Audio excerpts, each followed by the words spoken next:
हरे कृष्णा। निर्जला एकादशी एक ऐसा परम पवित्र अवसर है जब हम अपनी भक्ति को तीव्रता से आगे बढ़ा सकते हैं, अपनी साधना के लिए और ज्यादा दृढ़ निश्चयी बन सकते हैं और परम भगवान श्री कृष्ण की अधिक से अधिक कृपा को प्राप्त कर सकते हैं। ये निर्जला एकादशी हमारे आध्यात्मिक जीवन में आगे बढ़ने के लिए सुवर्ण अवसर लेकर आती है। लेकिन फिर भी कई भक्तों के ऐसे प्रश्न आते हैं कि क्या निर्जला एकादशी के दिन पानी पिया जा सकता है, क्या निर्जला एकादशी पे फलाहार किया जा सकता है, या फिर निर्जला एकादशी पर हम क्या खाएं क्या ना खाएं। अगर कोई बीमार है, दवाई लेनी पड़ रही है, तो क्या वो निर्जला एकादशी में जल ले सकते हैं। ये और ऐसे आपके अनेक संशयों का समाधान करते हुए आज हम आपके लिए एक विशेष वीडियो लेकर आए हैं और उसमें हम आपको आज इन सभी प्रश्नों के उत्तर देंगे। तो चलिए आज का वीडियो आरंभ करते हैं। प्रत्येक वर्ष ज्येष्ठ मास के शुक्ल पक्ष में आती है पांडव निर्जला एकादशी। ये एकादशी वर्ष की समस्त एकादशियों में सबसे बड़ी मानी जाती है। पूरा साल हम सभी एकादशी व्रत का पालन करते हैं, लेकिन कहीं न कहीं किसी न किसी एकादशी में कोई न कोई जाने अनजाने में गलती हो जाती है, त्रुटि रह जाती है, कुछ अपराध हो जाता है या फिर व्रत खंडित हो जाता है। तो ऐसे में निर्जला एकादशी का संपूर्ण नियमों के साथ पालन करने से हमें वो वर्ष की सभी एकादशियों का फल मिल जाता है।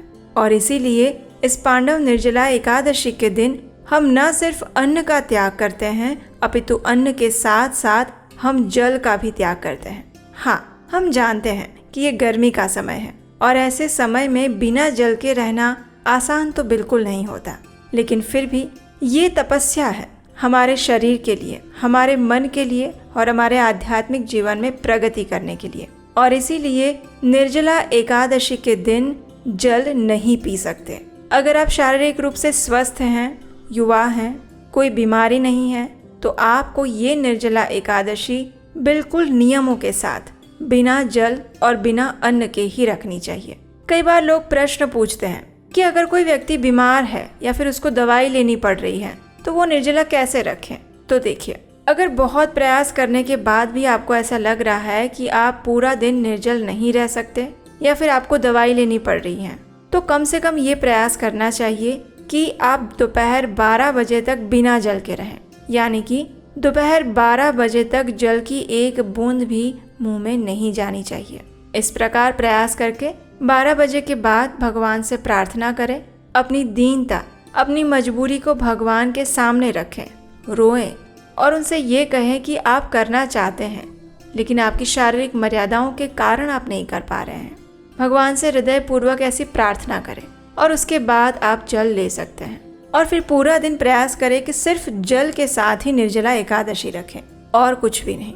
दूसरा विकल्प हमारे पास ये आता है, अगर कोई व्यक्ति ऐसा है जिन्हें लगता है कि अगर मैं पूरा दिन कुछ भी नहीं खाता हूँ या खाती हूँ या कुछ भी नहीं लेती हूँ तो मुझे एसिडिटी हो जाती है, बिना कुछ खाए पिए पेट में जलन होती है, तो ऐसे लोगों के लिए ऑप्शन है कि आप जल के साथ दूध लीजिए। जितना आवश्यक हो उतना ही लीजिए, जितना कम से कम में चला सके उतना लीजिए, लेकिन संपूर्ण दिन सिर्फ जल और दूध के साथ बिताइए। ये दूसरा ऑप्शन है।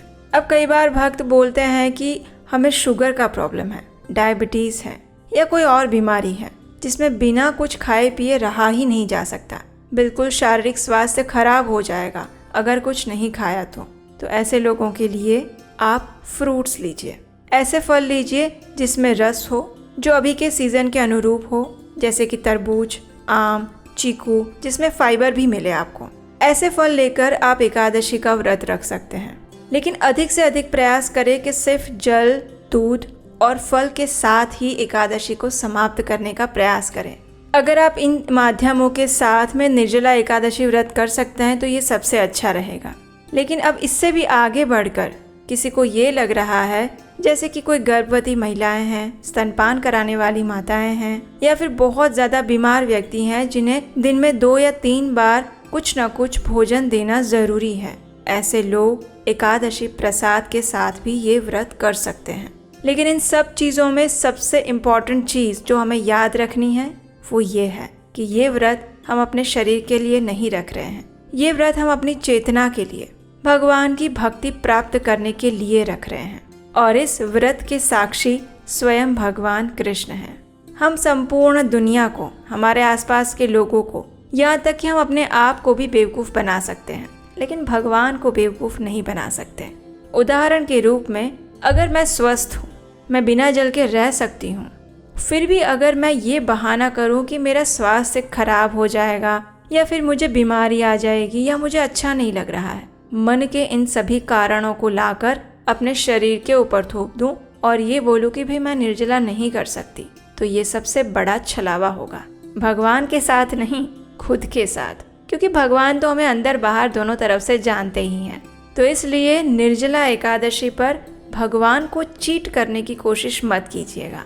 अपने आप से सवाल पूछिए कि क्या आप ये निर्जला बिना जल के कर सकते हैं? क्या आप अपने शरीर में थोड़ी सी ज़्यादा तकलीफ लेकर भगवान के लिए कुछ प्रयास कर सकते हैं? क्या भगवान को हम थोड़ा सा स्ट्रेच करके ये दिखा सकते हैं कि हम उनकी भक्ति के लिए सीरियस हैं? तो ये निर्जला एकादशी व्रत बिना जल के ही रखिएगा।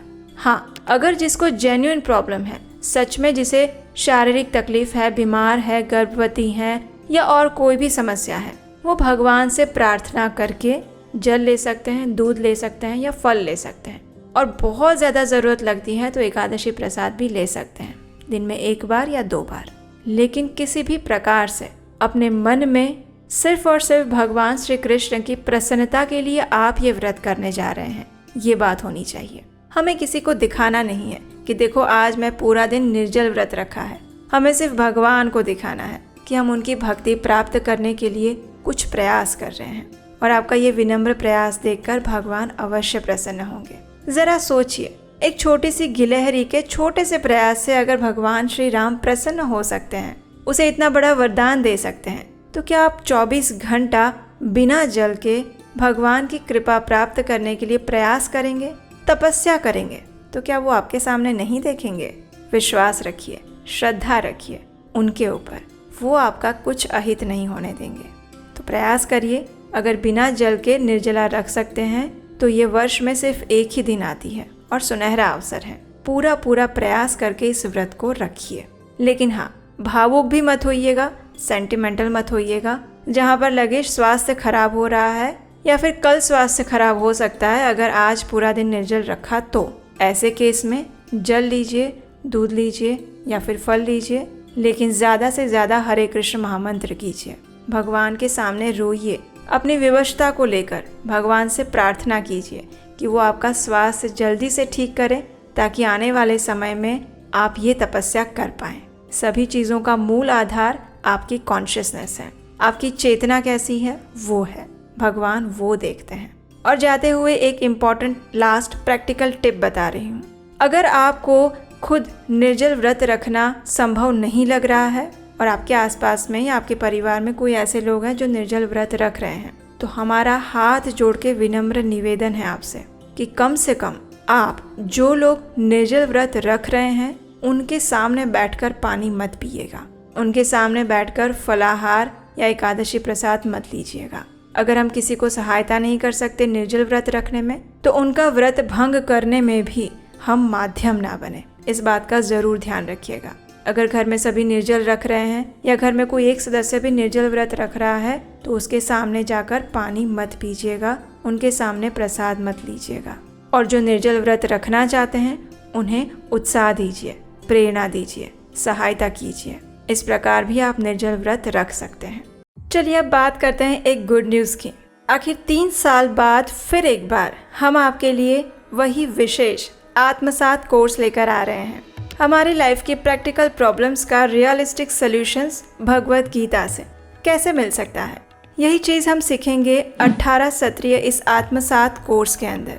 ये कोर्स सिर्फ महिलाओं के लिए है। Women can register themselves. उसका लिंक नीचे डिस्क्रिप्शन बॉक्स में दिया गया है। उस गूगल फॉर्म को भर के आप अपने आप को रजिस्टर कर सकते हैं इस कोर्स के लिए। कोर्स से जुड़ी हुई और भी जानकारी नीचे डिस्क्रिप्शन बॉक्स में मिल जाएगी।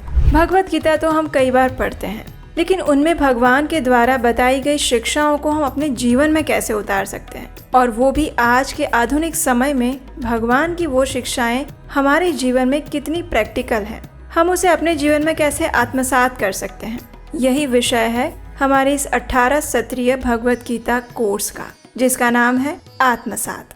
तो जल्दी कीजिए, आज ही अपने आप को रजिस्टर करें इस कोर्स के लिए। ये कोर्स हम आने वाले दिसंबर महीने में स्टार्ट करने वाले हैं। सीटें बहुत लिमिटेड हैं, इसलिए फर्स्ट कम फर्स्ट सर्व के बेसिस पर आपका रजिस्ट्रेशन दर्ज किया जाएगा। तो अगला नोटिफिकेशन आने की वेट मत कीजिएगा, आज ही अपने आप को रजिस्टर करवाइए।